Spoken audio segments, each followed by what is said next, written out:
श्री कृष्ण गोविंद हरे मुरारे, हे नाथ नारायण वासुदेव, हे नाथ नारायण वासुदेव, हे नाथ नारायण वासुदेव। मानस ज्ञान भाग 260 के अंतर्गत आज हम ये सोचना चाहते हैं, चर्चा करना चाहते हैं कि धन्य किसे कहा जा सकता है। रामचरितमानस में कुछ चौपाइयाँ आती हैं, इसमें धन्य माने उसको कहा गया है कि ये आदमी धन्य है, प्रशंसा का पात्र है। कैसे और किस रूप में है उसकी चर्चा हम करते हैं कि धन्य देश सो जहाँ सुर सरी, धन्य नारी प्रति व्रत अनुसरी। वह जगह धन्य है जहाँ से गंगा जी गुजरती हैं, हिमालय से निकल के और बंगाल की खाड़ी तक जाती हैं। तो जिस जिस नगरों से गुजरती हैं गंगा जी, वह जगह, वह राज्य, वह जिला, वह गांव धन्य है। कैसे? धन्य देश सो जहाँ सुर सरी, अधन्य नारी पति व्रत अनुसरी। वह नारी धन्य है जो अपनी पतिव्रता को बचाए रखती है। सो धन धान्य प्रथम गति जाकी, धन्य पुण्य रत मति सोई पाकी। वह पैसा रुपया धन्य है जिसको कमाने के बाद लोग धर्म के काम में लगाते हैं। सो धन धन्य प्रथम गति जाकी। प्रथम गति दान। धन की 3 गति होती है। प्रथम गति दान, दूसरी गति उपभोग और तीसरी गति नाश। पैसा आप कितना भी कमा लीजिए, वो अगर आपने उपभोग नहीं किया तो नाश होगा, अगर वो आपने दान नहीं दिया तो उसका नाश होगा। 3 ही गति है। जब पैसा कमा के अगर आप क्या करना चाहते हैं, पैसे का क्या गति होगी वो आप जाने, किंतु गति, धन की गति 3 है। प्रथम गति दान, यानी दूसरी की सेवा। परहित सरिस धर्म नहीं भाई, और पर पीड़ा सम नहीं अधमाई। परहित बस जिनके मन माही, ते नरवर कुछ दुर्लभ नाही। अगर कहते हैं अगला कि धन्य घड़ी जब होई सतसंगा, अधर्म जन्म द्विज भगति भंगा। वह घड़ी, वह समय, वह दिन, वह वर्ष, वह क्षण धन्य है जब हम सत्संग करते हैं। कितने दिन जी लिए उसका कोई मतलब नहीं है। एक संत से पूछा किसी ने कि आपकी उम्र कितनी हुई, तो उन्होंने बोला कि मेरा उम्र 5 साल का हुआ। तो आप तो 85 साल के लग रहे हैं, आप 5 साल के बोल रहे।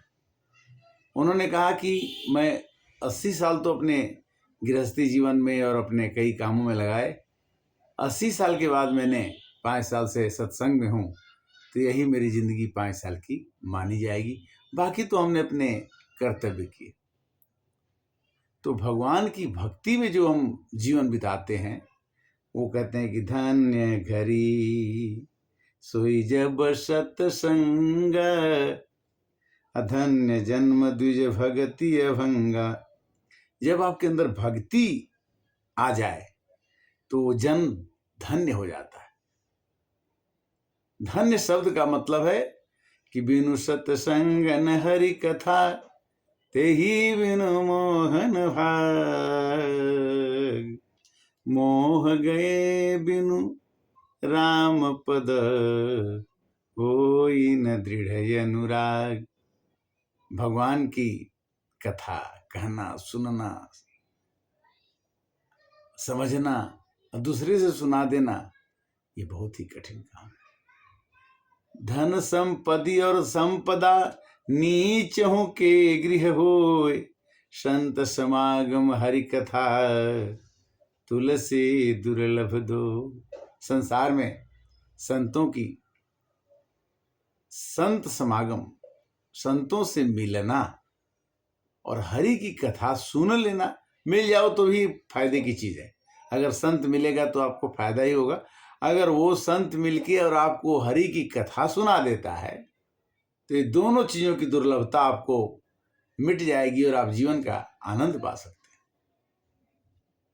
वैसे तो जीवन में आदमी जब भी राम की कथा कहता है, जब भी राम की कथा सुनता है, तो उसमें कई व्यवधान आते हैं, कई बाधाएं आती हैं, कई रुकावटें आती हैं। कहते हैं मानस में बाबा कि इंद्रिय द्वार झरोख ना तह तह बैठे सुर करी थाना, आवत देखत विषय बयारी, तुरत ही देत कपाट उघारी। हमारे आंख में कोई खराब चीज देखने को मिलता है तो हम बहुत खुश होते हैं कि मैंने, कान खराब सुनने के लिए ज्यादा पसंद करता है, मुंह अच्छा गंदा बोलने के लिए पसंद करता है। अच्छा बोलना, अच्छा सुनना, अच्छा कहना, अच्छा पर चलना, ये बहुत ही कठिन है। और ये तभी संभव है जा पर कृपा राम के होई, ता पर कृपा करे सब कोई। जिस पर भगवान की कृपा हो जाए उसका सब कुछ मधुर हो जाता है। क्यों? कि भगवान से जो जुड़ता है उसका सब चीज मधुर होना ही होना है। अधरम मधुरम बदनम मधुरम मधुराधिपते अखिलम मधुरम। भगवान श्री कृष्ण, आज गोवर्धन पूजा होती है। सभी जानते हैं कि भगवान ने 7 दिनों तक अपनी एक अंगुली पर उठा लिया गोवर्धन पर्वत को, और उन्होंने बोला कि इंद्र की पूजा नहीं होगी, अब इस पहाड़ की पूजा होगी। लोगों ने कहा कि पहाड़ की पूजा क्यों होगी, इंद्र की पूजा क्यों नहीं होगी, इंद्र जल के देवता हैं। भगवान ने कहा कि नहीं, जिसको घमंड हो जाता है उसका घमंड में रहने नहीं देता हूं, और उसके घमंड को तोड़ दूंगा, फिर उसके बाद फिर वो इंद्र का इंद्र ही रहेगा।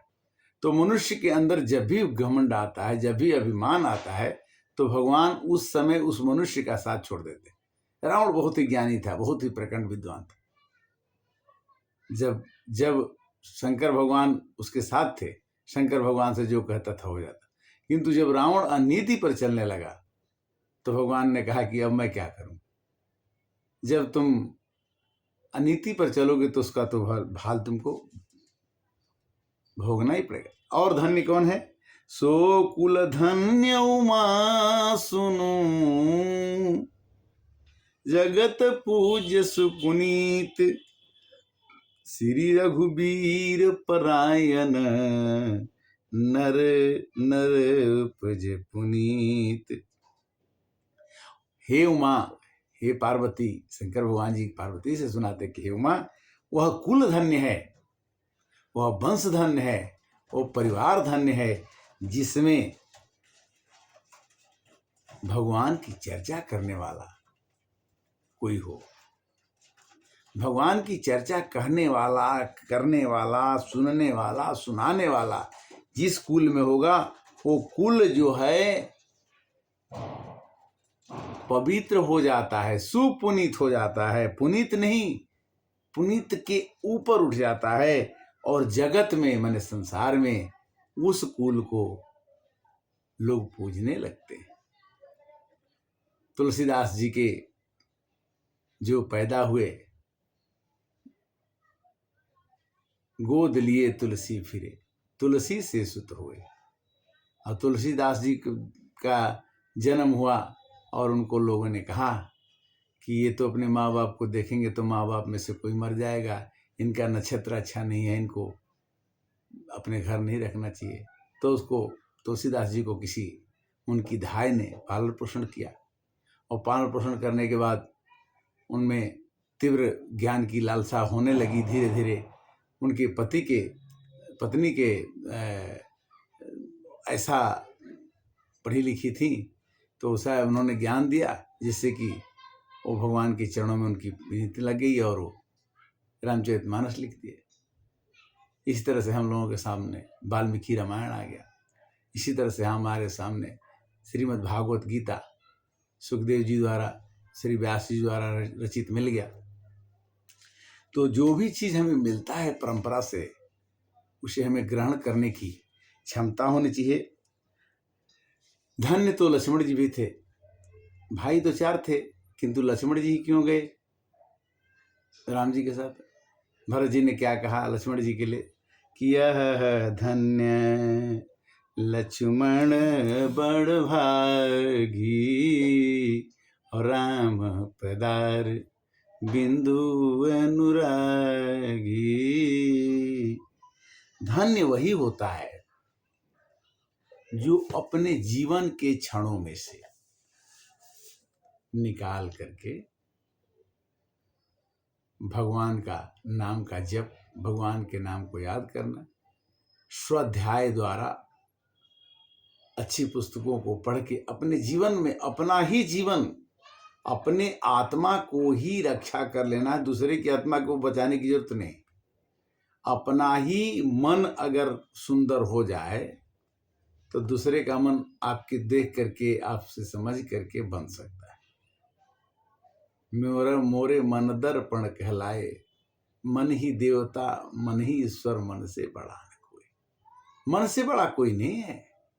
और मन आत्मा से जुड़ा हुआ है, आत्मा भगवान से जुड़ी हुई है।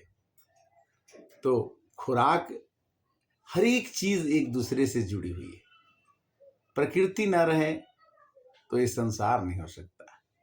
प्रकृति में हम 5 चीजों से मिलके बन गए। क्षिति जल पावक गगन समीरा, ओ पंचरचित यह अधम शरीरा। मनुष्य का जीवन क्षणभंगुर होता है, पर फिर भी क्षणभंगुर तब नहीं है जब ये भगवान के चरणों में लग जाए, भगवान के शरणों से लिपट जाए, और भगवान के उतना न करने के बाद भी जितना भी आप कर सके, कोशिश करके राम भगवान की कथा सुन लीजिए। भगवान की कथा YouTube के माध्यम से सुनिए, टेलीविज़न के माध्यम से सुनिए, किसी पुस्तक के माध्यम से पढ़ लीजिए, और कुछ भी ना कोई करे तो किसी से भगवान की चर्चा ही कर दीजिए। आप ये कह के टाल देता है आदमी कि भगवान की चर्चा कब करें, घर में बहुत काम है, भगवान की चर्चा कब सुने, हमको समय नहीं है, भगवान की चर्चा हम क्यों कैसे कर पाएँ, हमें आता नहीं है।